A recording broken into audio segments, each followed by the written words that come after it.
Allez, recoucou, je continue le taroscope de janvier 2026 pour les amis Balance, Scorpion. Pour les autres signes astro, donc qui est Bélier, Taureau, Gémeaux, Cancer, Lion et Vierge, vous pouvez les retrouver via ma page TikTok. N'hésitez pas à commenter si cela vous parle ou non.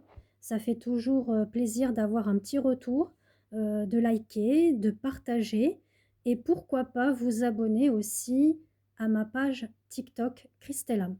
N'hésitez pas aussi à aller dans ma bio pour accéder à Instagram et pour pouvoir regarder chaque jour mes stories. Donc je poste souvent, même tous les jours, déjà mon petit bonjour, citation positive, pensée positive, pensée du jour, également les énergies du jour et bien d'autres, voilà, mes prestations aussi que je poste en story et également en publication. Pareillement par rapport à Facebook et ma chaîne YouTube Christelam. Voilà. Et pour les rendez-vous, cela se passe via WhatsApp par écrit. Donc, je vous indiquerai ci-dessous mon numéro pour que vous puissiez me joindre et m'écrire un petit message concernant mes prestations, infos, réservations. Vous pouvez faire un petit audio également.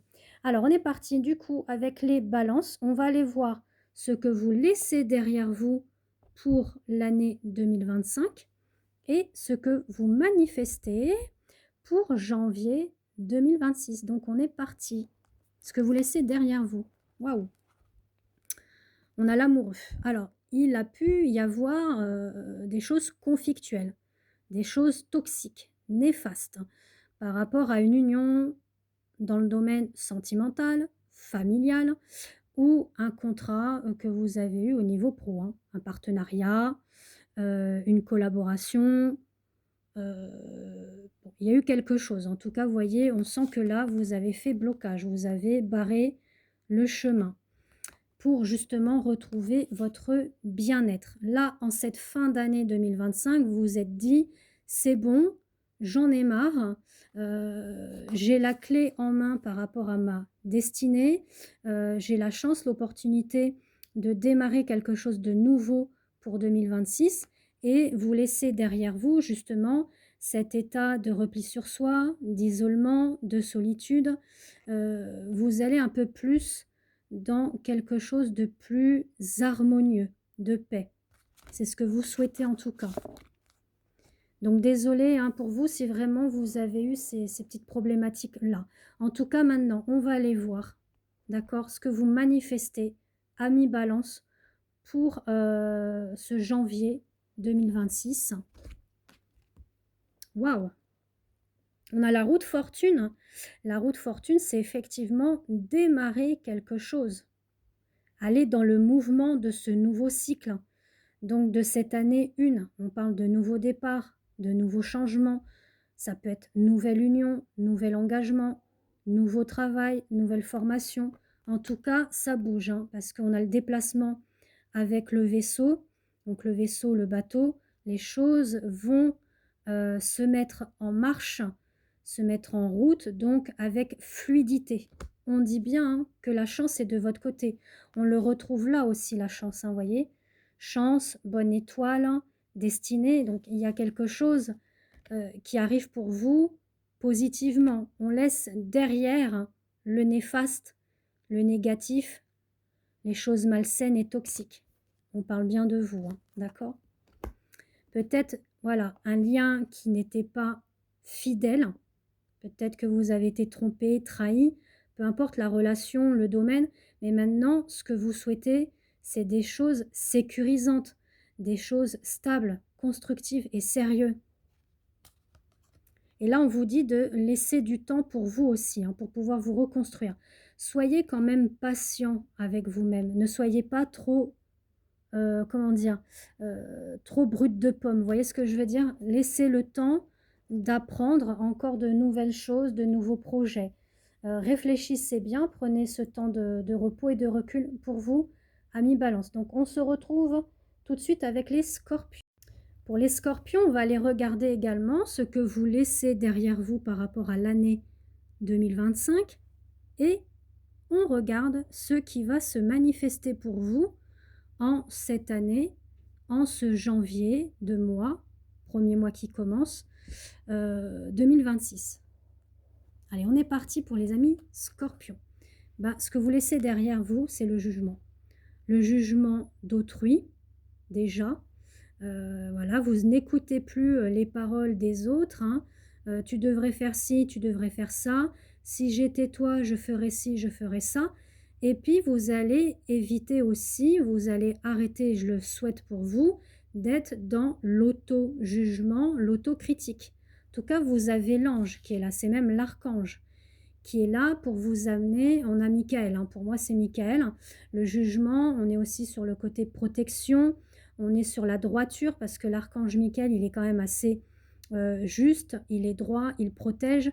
D'ailleurs, l'archange Michael est le protecteur de tout ce qui est l'ordre de la justice. Donc la police, la justice, les pompiers, c'est aussi les avocats, etc. D'accord? Donc, en tout cas, ce que vous laissez derrière vous, peut-être c'est même une ancienne union. Peut-être. Hein? On vous dit peut-être aussi que vous avez laissé du temps passer par rapport à cette relation avec cette femme ou cet homme. En tout cas, c'est une énergie féminine. Vous avez pris trop de temps. Et là, vous dites, il est peut-être temps de passer à l'action, parce qu'on a passé à l'action, agir et tenter et oser construire, s'engager dans une relation. D'accord? Donc vous avez peut-être pris conscience de cela en cette fin d'année. Et vous arrêtez d'écouter ce que les autres ont à vous dire par rapport à cette personne. Vous écoutez votre cœur, vous écoutez vos intuitions, vos ressentis et surtout vos émotions. On va aller voir maintenant ce qui se manifeste à vous. Ben, voilà, on a la lune. Hein. La lune qui est vraiment dans l'énergie féminine. C'est le yin, hein, la lune. On est sur les émotions, on est sur les sentiments, on est sur les ressentis. Et là, vous voyez, on a quand même l'utérus, hein, la femme, celle qui porte la vie. On parle de quelque chose en gestation qui germe par rapport justement à une union au niveau du yin et du yang. En tout cas, on parle quand même d'abondance. Vous avez probablement, et vous allez encore sur ce mois-ci, être dans une introspection par rapport à cette relation. Ça vous travaille, hein, on le sent. Ça vous travaille par rapport à la maison, le foyer, le matériel, le financier. Et ce qui est très positif là-dedans, c'est que on dit qu'il va y avoir résolution, compréhension au niveau de toutes ces questions que vous vous posez. Est-ce que je me lance vraiment? Et là, on vous dit oui. Il y a un renouveau, il y a un début de quelque chose, un commencement. Donc pour moi, oui, il y a un bel engagement à venir, en tout cas, à mi-scorpion. Si ça ne vous parle pas sur le sentimental, ça vous parlera en tout cas pour le domaine général, de vouloir construire quelque chose de nouveau, de neuf pour vous-même. D'accord? Avec beaucoup d'abondance, bien évidemment. Voilà, on se retrouve pour la suite. Donc, je vais faire la suite avec les Sagittaires, Capricorne et ensuite les Verseaux et les Poissons. Voilà, je vous embrasse et je vous dis à très très vite.